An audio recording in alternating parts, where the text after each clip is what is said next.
अस्सलाम वालेकुम। आज हम बात करेंगे क्रिटिकल इस्कीमिया। मर्द हजरात जो क्रोनिक स्मोकर होते हैं, जो एक बड़े अरसे से सिगरेट पी रहे होते हैं, या वो हजरात या ख़वातीन जिनको डायबिटीज़ होता है और जिनका डायबिटीज़ कंट्रोल नहीं होता, या वो ख़वातीन या हजरात जिनको एज के साथ साथ जो है उनकी खून की नालियों के अंदर एक डिज़ीज़ होती है जिसको हम एथेरोस्क्लेरोटिक वैस्कुलर डिजीज़ कहते हैं, जिसके नतीजे में आहिस्ता आहिस्ता उनकी जो टांगों की या उनकी जो हाथों की जो खून की सप्लाई होती है उसमें कमी आती है। तो आमतौर पे इस तरह के जो पेशेंट्स होते हैं, जब उनकी टांगों के अंदर खून की सप्लाई कम होती है तो उनको नमनेस होती है, यानी उनको उनकी टांगें जो होती हैं और उनके अंदर वो उसको उनकी फीलिंग जो होती है वो कम हो जाती है, उनकी टांग जो होती है वो ठंडी होनी शुरू हो जाती है, उनका कलर जो होता है वो चेंज हो रहा होता है, उनके जो टांगों के ऊपर जो बाल होते हैं वो जो कम हो जाते हैं। और जब उनकी बहुत ज़्यादा चीज़ें एडवांस स्टेज होती है तो उनकी टांगों की जो के ऊपर जो टोज़ होते हैं, जो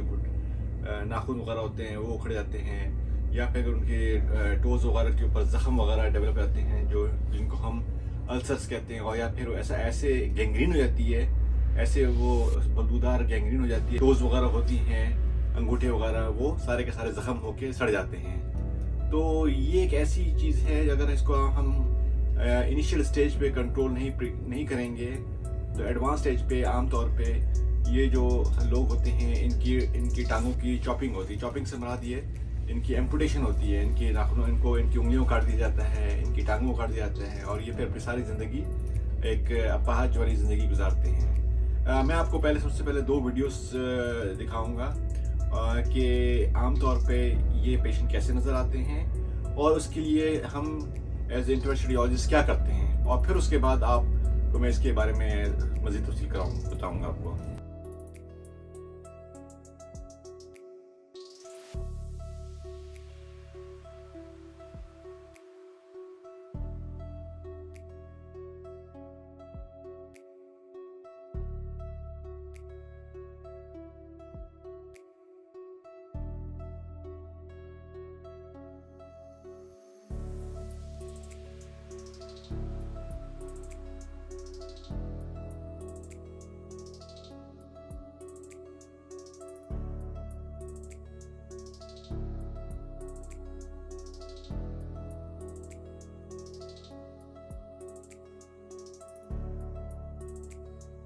वीडियो में आपने देखी है कि ये 2 डिफरेंट पेशेंट्स थे, जिसके अंदर एक पेशेंट था जिसके हाथों के ऊपर जो है गैंग्रीन हो रही थी, और उसमें आपने देखा होगा जिसके हाथ की खून की सप्लाई थी वो कम थी। जब उसकी एंजियोप्लास्टी हमने की उसकी सप्लाई जो है वो जो इम्प्रूव हो गई। अब जब इसकी सप्लाई बढ़ेगी तो इसकी जो हाथों की परफ्यूजन है वो बेहतर हो जाएगी, इसके नतीजे में इसका जख्म जो है वो हील करेगा। इसी तरीके से एक जो दूसरा पेशेंट था, अगर आपने देखा होगा, उसको एक बहुत ज़्यादा इसका एक गैंग्रीन था, उसको वेट गैंग्रीन था, उसकी स्किन की कलर चेंज हो रही थी। उस पेशेंट के अंदर जो है उसकी ऊपर जो वेसल्स थी, इलियक वेसल्स, उसके अंदर सप्लाई नहीं थी, उसके अंदर टोटल ब्लॉक था उसके अंदर। तो अब इसमें जब तक आप ऊपर से उसकी खून की नाली को सप्लाई नहीं इम्प्रूव करेंगे, इसकी नीचे की सप्लाई जो है वो नहीं जाएगी। तो आप जब उसको आपने स्टेंट किया हमने, तो उससे क्या है कि एटलीस्ट उसकी जो खून की सप्लाई जो है वो थोड़ी बेहतर हो, और ताकि वो उसको उसकी स्किन को एक हेल्दी फ्लो मिल सके उसको, और उसका definitely in the long run उस पेशेंट की डिब्राइडमेंट होनी है, उस पेशेंट की जो अंगूठे हैं वो कटनी है उसके, क्योंकि वो सारा के सारा सड़ चुका है उसका। लेकिन जो बकाया जो एरिया है, कम से कम उसकी जो है परफ्यूजन बेहतर हो सके। तो IRCC पाकिस्तान जो है वो पाकिस्तान के अंदर एक नई सर्विस ला रही है जिसको हम lower limb upper limbs revascularisation service कह सकते हैं, या आप उसको समझ लें कि इसको क्रिटिकल लोअर लिम इस्कीमिया जो है उसकी मैनेजमेंट है, जिसके अंदर सबसे पहले जो है ना हमारा एक स्टेप होगा, हम एक तरीके से चलेंगे जिसके अंदर हम एक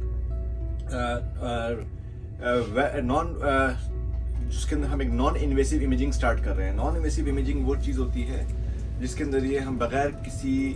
प्रोसीजर के किए बगैर एक मशीन के ज़रिए सबसे पहले हम उनकी खून की सप्लाई देखें कि उसको हम जब उसमें कि उसकी जो है खून की सप्लाई जो है वो कैसी है। वो नंबर से हमें चीज़ें पता चल जाएगी इसकी सप्लाई जो है वो कम है, ख़राब है, कैसी है। ये पहला स्टेप होगा जिसको हम ABI मशीन जो है, हम इसको ABI इंडेक्स कहते हैं इसको, वो मशीन हम लेके आ रहे हैं, जिससे हम एटलीस्ट लोगों को उनकी स्क्रीनिंग कर सकेंगे लार्ज नंबर के ऊपर, मैसिव नंबर के ऊपर। और उसके बाद वहाँ से वो पेशेंट्स जिनको प्रॉब्लम्स होगी और फिर उनकी जो है मैनेजमेंट प्लान को जो है वो डिसाइड किया जाएगा। तो ये एक पूरा एक मैकेनिज्म है ये पेरिफेरल वैस्कुलर डिजीज़ के अंदर, जिसके अंदर प्रिवेंशन जो होती है सबसे बेस्ट क्योर होता है एक मरीज का। अगर आप पहले से उस चीज़ों की एहतियात करेंगे तो चीज़ें जो है उतनी ख़राब नहीं होंगी। अगर हम अपने शुगर को कंट्रोल करेंगे, अपनी डायबिटीज़ को कंट्रोल करते हैं,